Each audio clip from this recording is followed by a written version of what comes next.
All right, here we are back, part two. Some new weapons in World War I that we see. Barbed wire is used, really just to slow down troops into those land between the trenches. They call it no man's land. The machine gun was huge. It dramatically increases the effectiveness of just a small group of soldiers who can cover massive amounts of ground. Mustard gas starts to be used, and this mustard gas, you breathe it in, and it basically makes your lungs bleed. It's like getting pepper sprayed all the way into your lungs, and makes your lungs bleed, and you basically drown in your own blood from the inside out. Tanks, the first tanks were cumbersome and they broke down real easy, but it didn't take long for them to get better at it and figure out how to use them. Airplanes, they started using simple, slow airplanes. They were, bullet magnets. They had to be armored across the bottom, and basically it was just a guy, lobbing grenades, from an airplane. But the chances of those guys making it back to the ground without being full of holes is pretty slim. They started using blimps, but of course those are pretty small. But the big one was submarines. That was very effective. Those submarines were stealthy. Of course, there was really no method by which they could detect them at the time, and they could sneak up and get you, and without any warning at all. And they were very, very effective. So we're going to do a little jam board. Put your sticky note on there if you want to go ahead and do that.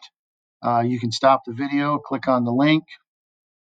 Actually, you have to go to the notes to click on the link. I think you can do it on here. So do that. Have that ready to go for class. Go to the slides and click on the link. And it's just talking about technology in the war, and then we'll look at that when we get to class. So unprecedented number of casualties. There's never seen a war that was anywhere near the number of casualties that are happening in World War One, and then of course World War Two is going to eclipse that times 10. We see the Battle of Verdun, 315,000 French killed, 280,000 Germans, and we see some of these at the Somme, 420,000, and really nothing really happened. These were not necessarily all that effective in gaining new ground. A couple thousand yards for 420,000 people. It's just like it's a stalemate, and people are just dying to gain, not much really at all. So you can see here on the map, Great War in Southwest Asia and Europe. You can see kind of where they're going, where their allies are: Romania, Bulgaria, Serbia, Greece, all working as part of the Triple Entente. We can see the allies. You can see where some of the lines are, where as far as they advanced, you can see as far as the Germans got right through here. There's a little bit better look at it right up here.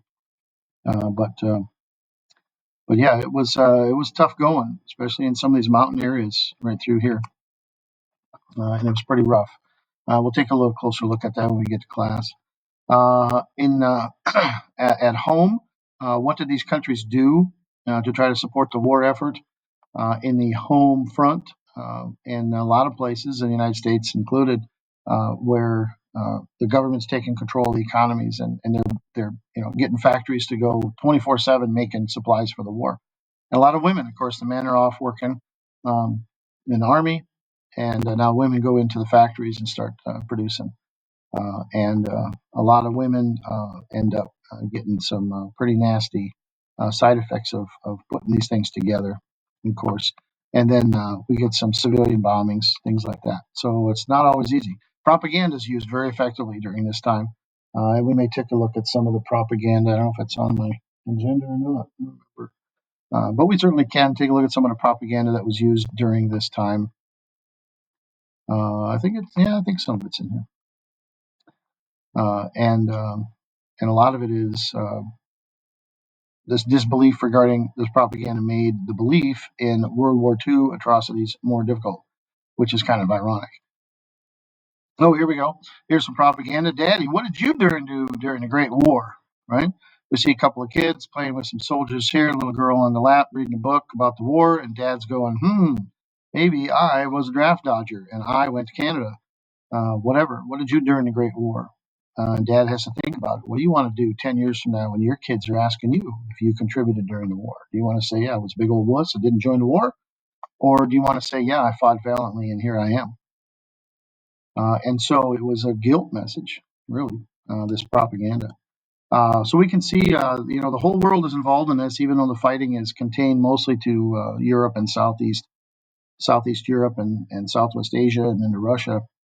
But remember that Australia, New Zealand, and Canada, India are all British colonies and British loyalty. And so a lot of the troops that are fighting for the British are coming from these places.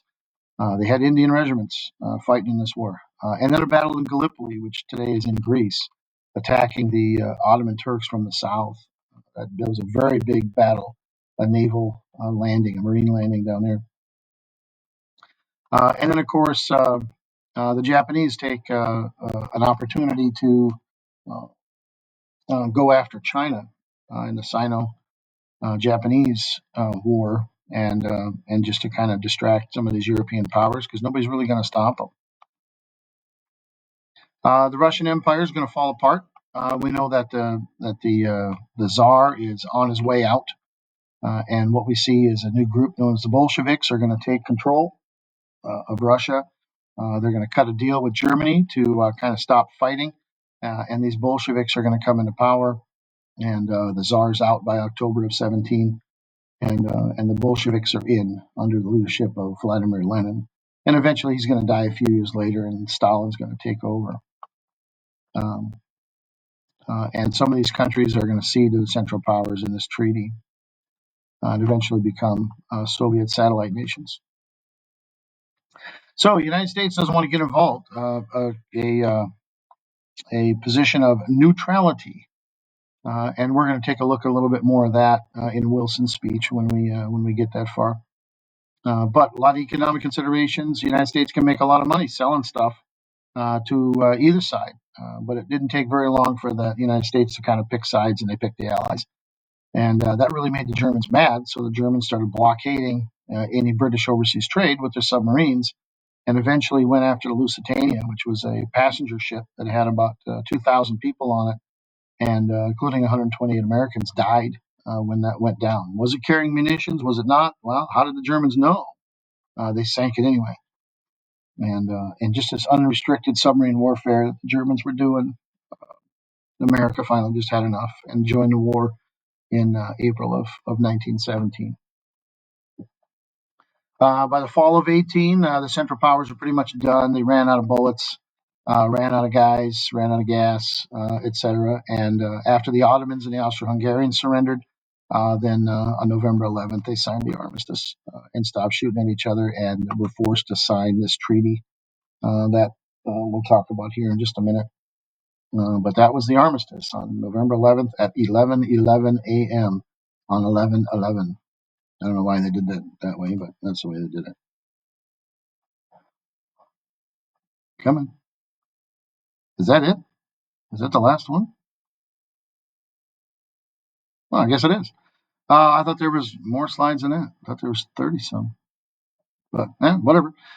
So the war's over. They're going to sign an armistice, and then we'll get into the specifics of the Treaty of Versailles in class, and really what that was all about and how that affected a lot of things. So there it is. Thanks, guys, and we'll see you next time.